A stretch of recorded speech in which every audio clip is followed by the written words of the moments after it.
et la terre appartiendra à Berk. Zère, mon fils, a la cervelle d'une graine de citrouille, mais tu vas voir que moi... Désolé, vieux, mais tu joueras pas les dragons aujourd'hui.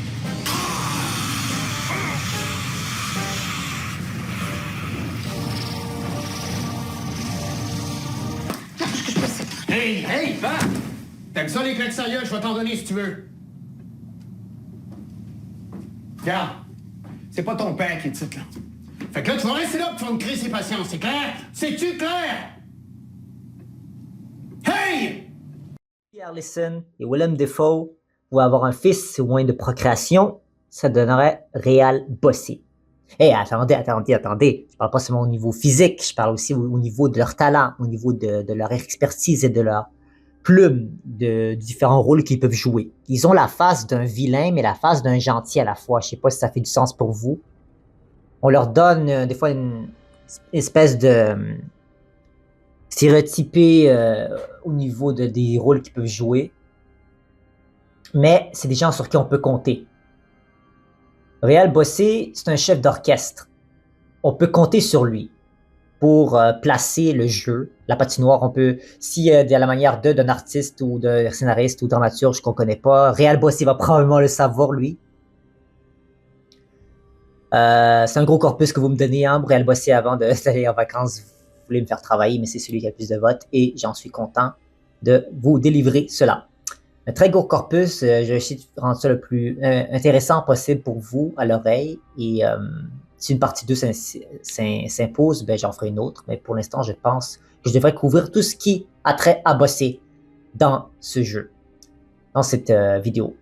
Réal Bossé, c'est quelqu'un qui est imposant au niveau physique. Pourquoi je dis le mot bête de scène? Parce que c'est quelqu'un qui peut sembler imposant. C'est un jeune homme qui est grand. Et il est aussi, au niveau de son physique, il est aussi imposant au niveau des autres joueurs. Il est très exigeant envers les autres et c'est pour ça qu'il est exigeant envers lui-même. Si on lui rend pas l'appareil, ben, il va prendre toute la place. Mais différemment de Simon Boudreau avec la compétitivité et Anaïs Favron dans son côté dans Femme Fatale, lui, sa stratégie, il est plus comme un père, en fait. Un père qui est déçu peut-être des joueurs autour de lui ou joueuses qui sont pas à son niveau, puis qui va juste prendre le relais, si on veut. Mais il va quand même proposer beaucoup de personnages. Et vous allez avoir quelques improvisations dans cette vidéo. Mais il y a fait tellement d'autres improvisations, je ne peux pas toutes les mettre. Il est tellement bien écrit, il y a tellement de niveaux. C'est incroyable. Et c'est pas un si mauvais chanteur. Il sait se débrouiller en chant. C'est pas sa caractéristique catégorie où ce qui excelle le plus, mais il est fait pour les chanter, là. Mais t'as Sophie Caron dans le mondial à tes côtés, puis tu décides quand même de faire la chanter. Bon, c'est aussi une espèce de côté très très preneur de Bossé. J'ai des sources que je connais de mon côté qui ont dit que Réal Bossé, c'est un joueur qui, on lui demandait des fois de s'asseoir ou de faire des personnages un peu plus faibles, ou de s'asseoir sur la patinoire et d'essayer des choses de jouer, mais il voulait pas nécessairement céder sa place pour différentes raisons. C'est aussi un joueur qui ne veut pas faire des personnages faibles, un peu comme Dwayne Johnson, si vous connaissez l'acteur Dwayne Johnson, il joue toujours dans des rôles où ce qui est un leader, où ce qui est puissant, et où ce qui mène. Parce que, comme je vous l'ai dit, c'est un chef d'orchestre. C'est une bête aussi de scène qui, comme je l'ai vu dans des rôles tels que Réal Bossé, dans Kaboom, il a joué Burke. Il a joué dans 19-2, où ce qu'il a co-écrit avec Claude Legault, c'est Thierry Policière, où ce qui joue Nick Béroff. Mais c'est crédible en Nick Béroff. Il est crédible en tant que Crash Mal fini dans Kaboom aussi. Les rôles qu'il joue sont crédibles. Il y a la carrure, mais il y a aussi le dialogue, l'intelligence de l'écriture pour pull it off, comme on dirait en anglais, pour que ces rôles fonctionnent à merveille.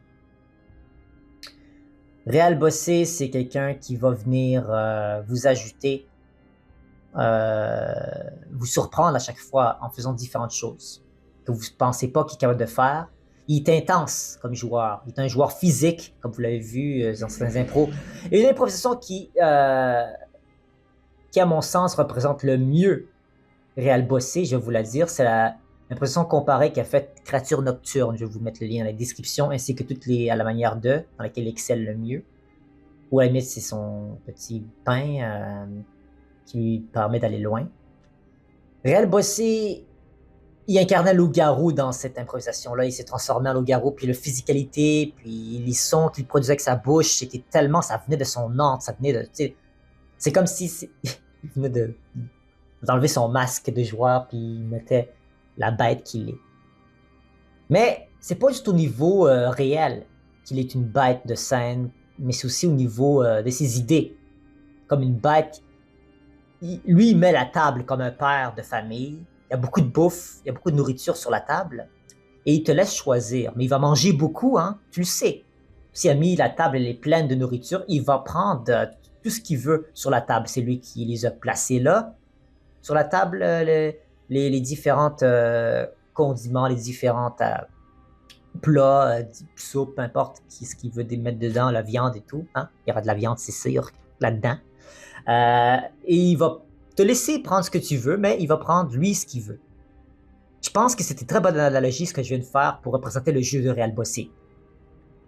C'est un gars qui est capable de crier, capable de hurler, capable de faire des sons, capable d'être très calme, d'être très à l'écoute des autres. Et c'est important, comme je vous l'ai dit, pour moi, une des caractéristiques les plus importantes dans l'impro, c'est l'écoute. Et Réal Bossé fait preuve d'une grande écoute. Comme je vous l'ai dit, il peut jouer l'antagoniste et le protagoniste en même temps dans le jeu. Il est capable de faire les deux. Je ne sais pas comment il fait, mais il y arrive. Voilà. Et Réal Bossé, en même temps, c'est quelqu'un qui va venir nourrir. Lui, c'est une graine qui va sur la terre. Et à partir de cette graine-là, il y a une plante ou un arbre qui peut naître de cela. Donc, il commence les impros souvent. C'est très rare que, comme Barbouchi, qui peut intervenir par la suite dans une improvisation, lui, il le fait pas. Il directement, dès le début de l'impro, il est là, il impose sa présence, ses idées sont là, et on joue avec ça. Vous voulez jouer avec moi? J'ai la main, je commence à jouer. Est-ce que vous voulez jouer avec moi? Vous jouez, on fait quelque chose de bon, on fait rêver les gens. Et c'est un gars qui est compétitif aussi, Réal Bossé, surtout quand il a joué contre Simon Boudreau, il n'a pas apprécié cette défaite qu'il y a eu contre Boudreau en demi-finale. Il est très compétitif à cet effet-là. Ils se sont déjà affrontés dans le passé. Je pense qu'il avait battu une fois Boudreau dans une édition passée des duels, mais Boudreau l'avait déjà battu aussi. Et après, là, c'était comme une espèce de revanche, mais non. C'est Boudreau qui l'a fini par l'emporter et il n'a pas apprécié. Mais il s'en voulait à lui-même, tu comprends? Il s'en voulait pas tellement à Boudreau. Boudreau, c'est un gars talentueux, là, on le connaît tous. J'avais fait une vidéo sur lui. Déjà, je vous invite à la voir si vous ne l'avez pas vu. C'est un improvisateur qui est considéré comme le meilleur au monde, donc t'as pas du tout à avoir honte, Bossé. Bossé, c'est aussi un des meilleurs têtes de série en impro. Mais il s'en voulait à lui-même, c'est ça que je veux dire. Comme je l'ai dit, il est sévère envers lui-même. Et quand il fait des erreurs, il reconnaît ses erreurs, puis il dit « Ah, j'aurais dû faire ci et ça ». Il s'en veut lui-même, il n'en veut pas à personne d'autre dans le jeu. S'il y a un pépite ou un problème qui arrive par certains moments dans le jeu, c'est de sa faute. Il se dit ça dans sa tête que c'est de sa faute. Et là là, 25 ans d'improvisation, il a arrêté de jouer depuis les dernières 2 ans. Il ne joue plus. Et c'est extraordinaire ce qu'il a réussi à faire comme corpus. Si on peut essayer d'être le plus bref possible. On va faire une petite historique de d'où vient Réal Bossé. Il a commencé à jouer en quelle année, puis ses trophées rapidement, puis ce qu'il a réussi à accomplir. Donc commençons de ce fait. Il a commencé à jouer en 96, comme vous pouvez voir sur le tableau. Recrue de l'année, Réal Bossé. Boum, il n'a pas perdu de temps. En 96, il a commencé à jouer, il y a eu le recrue de l'année. Sa première coupe charade arrive en 2000 avec les Bleus. C'est une bonne couleur pour Bossé.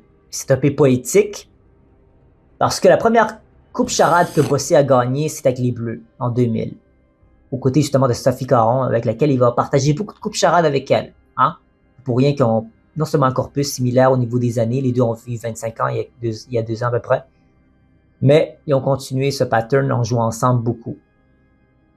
Il y a une coupe charade avec les Oranges qui a gagné, avec Sophie Caron aussi, tu vois, ils jouent encore ensemble ici, et c'est peut-être à ce moment-là qu'ils ont commencé à dater Bossé et Corbeau.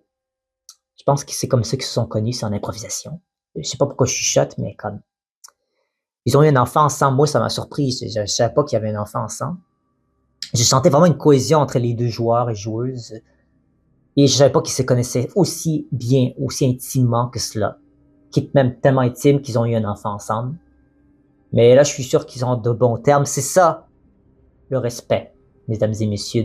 Même si vous pouvez plus vivre ensemble, vous restez à vivre parce que d'en faire de l'impro ensemble parce que voilà, vous respectez mine de rien. C'est des personnes très lettrées. Bossé, c'est une personne qui est très érudite, connaît beaucoup de choses.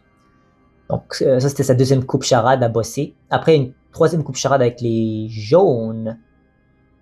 Les jaunes, c'était en 2009, je pense. 2008, il a gagné une coupe charade avec les jaunes, encore avec Caron. Jusqu'à présent, toutes les coupes charades qu'il a gagnées, c'était avec Caron. Vous réalisez ça? C'est un tandem. Voilà. 2 coupes charades consécutives, les deux avec les jaunes. Benoît Chartier. La dernière coupe charade que Bossé a gagnée, c'était en 2015. Aux côtés des Bleus. Aux côtés des Bleus. Ici. Boom. Il part avec Caron. C'est la seule coupe charade qu'il n'a pas gagnée avec Caron. Comme je vous l'ai dit, c'est poétique. La première coupe charade que Bossé a gagnée, c'est avec les Bleus. Sa dernière coupe charade en impro, c'est avec les Bleus. Il finit avec les Bleus. Et rapidement, on va voir son corpus. Il n'a pas été champion compteur. Ça m'a très surpris. Il n'a jamais gagné des trophées champion compteur. Ça m'a vraiment surpris. Mais il a fait, c'est moins de rien. Il y a tellement eu d'autres trophées et bénéfices à son égard que c'est bien fait. C'est pas grave. Hein? Tu ne peux pas tout faire dans la vie. Tu ne peux pas tout faire. Donc, le trophée le plus étoilé a été 5 fois. C'est le joueur qui a gagné ce trophée-là le plus de fois. Dans toute l'histoire de la LNI, il a gagné à 5 reprises. Il a été le plus étoilé dans le match. L'étoile du match, en fait, qui était plus l'étoile du match. Malgré qu'il n'était pas champion compteur, il a ça et personne ne va lui enlever. Pierre-Luc Funk était super proche, était avec 4 reprises, mais le trophée a été retiré au moment où Funk pourrait égaliser, Bossé et même le dépasser. Donc Bossé détient ce record encore à ce jour. Le Real Bossé aussi, c'est le premier joueur à avoir remporté le trophée à 3 fois, 4 fois et 5 fois. Le prix du public, Bossé, il l'a eu 2 fois. Les gens l'aiment, le public. Hein? Quand il joue, il fait une bonne impression sur eux. Et on comprend pourquoi. Hein? Dans son jeu intense et en émotion. Le trophée Yvon Leduc pour le trophée Antidote, il n'a pas gagné non plus. Ça aussi, ça m'a surpris parce qu'il manie tellement bien le français, le gars. Le joueur, il manie tellement bien le français, mais il n'a pas gagné. Des fois, voilà, il veut vraiment livrer une bonne performance au-delà des fois de la langue française. Et voilà, il va laisser ça, le trophée-là à d'autres gens. Marcel Sabourin, la personne la plus aimée en coulisses au jeu, il n'a pas gagné. En même temps, on peut dire que c'est présence sur scène qui est omniprésente presque. Et ça peut voilà, intimider certains joueurs qui veulent peut-être pas le nommer comme la joueuse la plus appréciée par ses pairs. Mais malgré tout, c'est pas grave parce que Bossé, on peut compter sur lui pour plein d'autres aspects du jeu, de l'improvisation. En termes de coupe charade, je l'ai dit, Bossé a gagné 5 coupes charades. Ici, une avec les oranges, 2 avec les jaunes et 2 avec les bleus. Ce qui fait de lui, met dans une catégorie de joueurs que très peu de gens ont réussi à gagner 5 coupes dans leur carrière.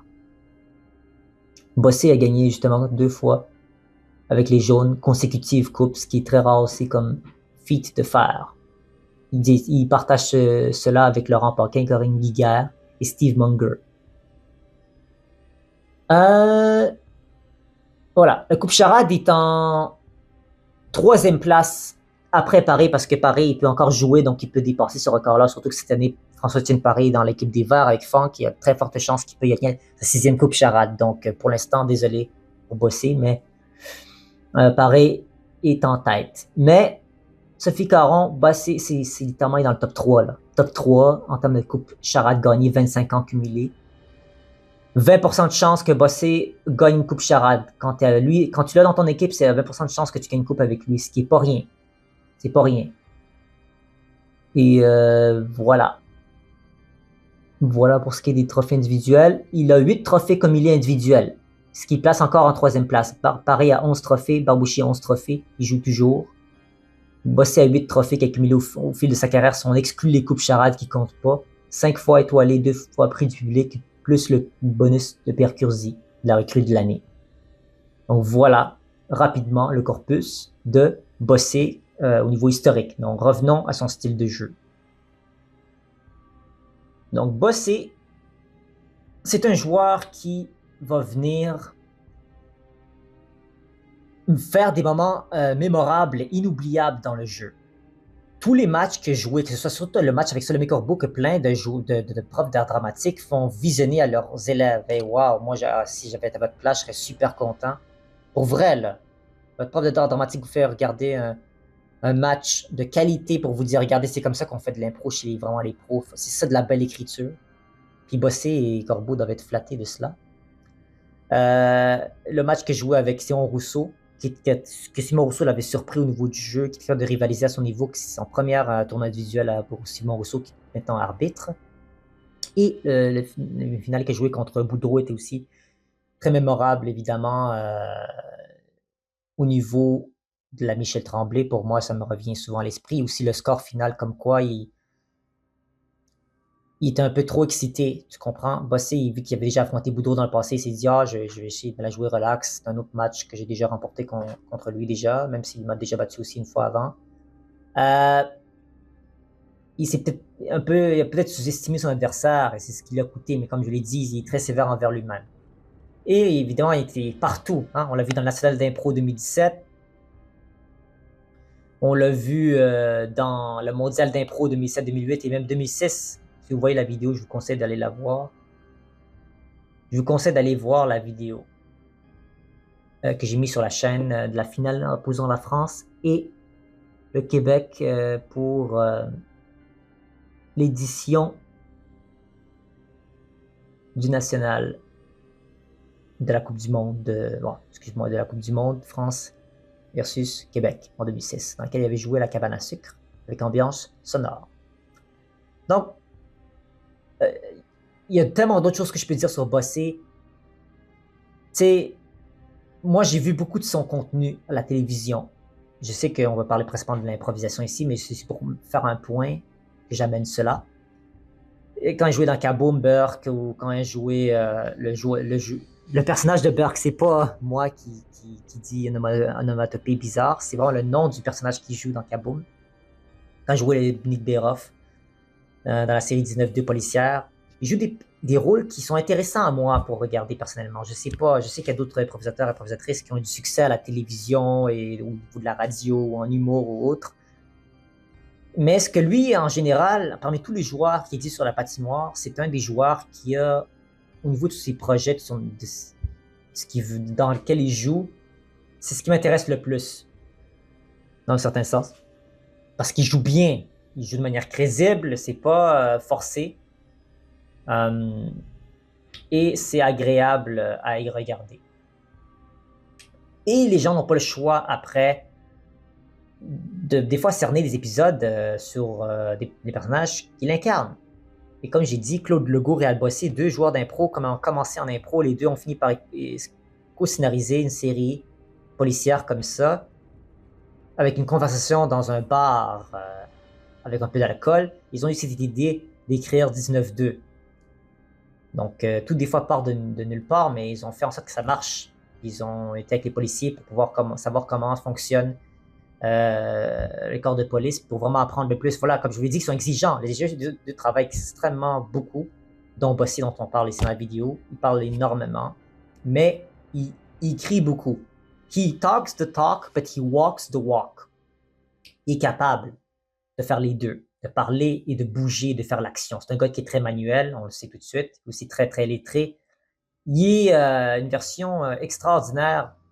Il est une version extraordinaire du joueur sur lequel tu peux compter.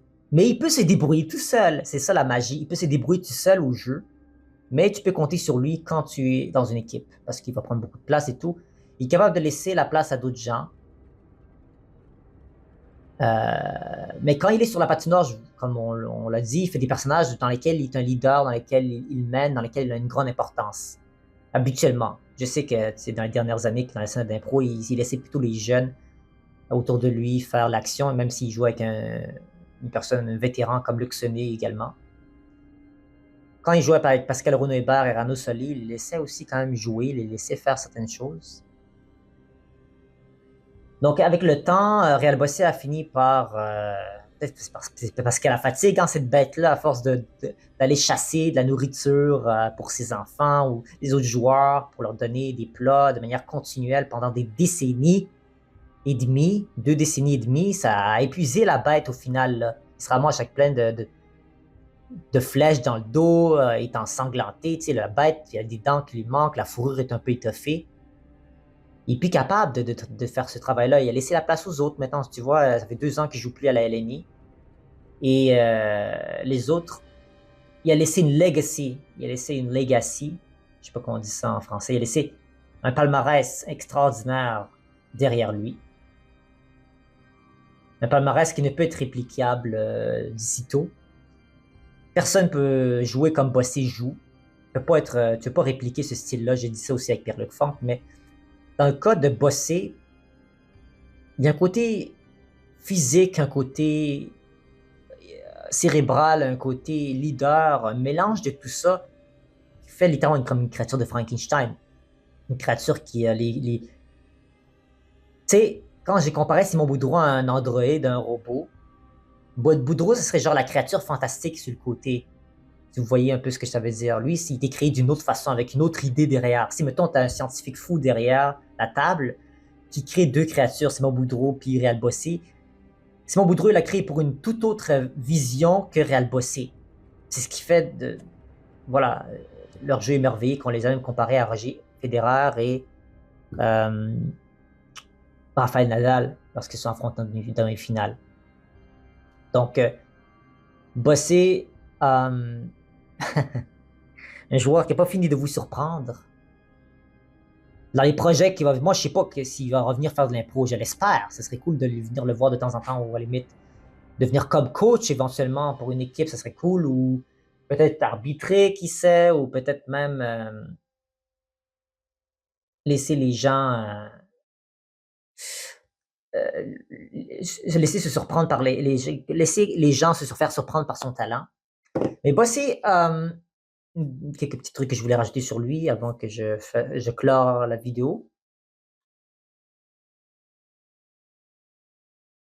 Avant que je clore la vidéo, c'est important que je souligne que il peut tenir tête à l'arbitre. Il est capable, on l'a vu dans le mondial de l'impro, Yvan Ponton il a décerné une pénalité parce qu'il était non-respect du thème et Bossé, il avait fait une réplique assassine. Et justement, dans ma communauté que j'écris en bas dans les phrases assassines qu'on réplique à d'autres joueurs ou autres, c'est une des scènes dans laquelle cette réplique assassine, on parle de. C'est extraordinaire. L'improvisation est un sport cruel et Bossé répond parfaitement. C'est un soldat, c'est un guerrier qui a été mis en place dans le jeu de la LNI pour aller au combat. Il est parfaitement été à sa place. On avait besoin de Bossé dans la LNI. La LNI a pu relever de nouveaux échelons à chaque année grâce à sa présence. On est très content qu'il nous a permis d'aller dans cette voie-là. C'est merveilleux par contre, ce que Bossé peut nous raconter comme histoire. Avec beaucoup de non-verbal, il crée des réactions de la foule. Avec le verbal, quand il en fait, il suscite une réaction de la foule. Avec sa gestuelle, il suscite une réaction de la foule. Tout ce qu'il fait touche, se transforme en or. Donc, un gars qui travaille beaucoup, on devrait prendre exemple. Donc, regardez, la dernière partie de la vidéo, on va prendre exemple. Si vous êtes un joueur ou une joueuse qui veut faire de la LNI et vous regardez Réal Bossé jouer, il va vous surprendre beaucoup plus par sa ténacité, sa persévérance, par son travail incroyable. Si vous êtes des gens qui travaillent beaucoup, vous voulez vraiment livrer un bon spectacle, vous voulez des gens qui vous informent sur différents sujets, vous lisez beaucoup de livres et tout ça, regardez Réal Bossé. Son jeu, puis ça peut vraiment vous inspirer à faire encore mieux. Encore mieux. Parce que Réal Bossé, il n'attend que ça de vous. Pour les futurs de la LNI, vous êtes le futur de la LNI. Il n'attend que cela de vous. Donc, accrochez-vous et je vous laisse avec la dernière improvisation. Créature nocturne pour que vous puissiez voir son côté physique extraordinaire et son... Tout englobe dans cette improvisation. Si vous voulez vraiment voir le jeu de Bossé en résumé pendant 1 minute, regardez l'improvisation Créature nocturne. Puis il n'a pas beaucoup de vues sur ma chaîne, puis j'ai fait tellement d'efforts pour la miniature sur cette vidéo-là. N'hésitez pas à la voir, s'il vous plaît. Il y a la gestuelle dans cette impro-là, du non-verbal, des onomatopées, de l'écriture, il y a de tout qui définit le joueur de Réal Bossé et qui fait de lui une bête. Mais une bête gentille, une bête affectionnée. Voilà. C'est une personne majestueuse, intense, mais une personne qui a un bon fond et qui veut la même chose de vous. Voilà.